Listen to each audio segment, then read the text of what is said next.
In diesem Video behandeln wir das Thema Installation der Inbetriebnahmesoftware Tanda. Diese wird für die erste Inbetriebnahme sowie Parametrierung unseres Highwind ED1 Antriebsverstärkers benötigt. Sie finden die Installationsdatei auf unserer Homepage www.highwind.de. Unter dem Reiter Service finden Sie den Unterpunkt Downloads. Wählen Sie anschließend im Download-Bereich die Kachel Software.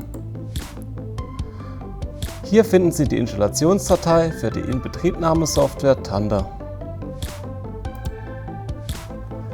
Öffnen Sie anschließend die gedownloadete ZIP-Datei und führen die MSI-Installationsdatei aus.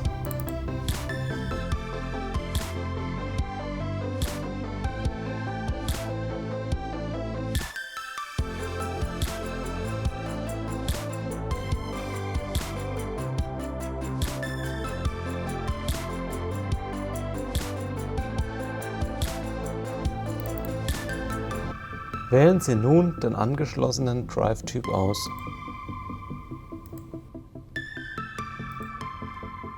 Sobald der Antriebsverstärker erfolgreich verbunden wurde, sehen Sie links in der Baumstruktur die automatisch eingelesenen Grunddaten. Weitere Informationen finden Sie unter dem Punkt Help User Guide. Speziell für die Feldbus-Geräte gibt es hier die ESD-Files, die ESI-Files sowie die GSD-Files. Alle Anleitungen zu unserem ED1 Antriebsverstärker finden Sie in dem Ordner Englisch.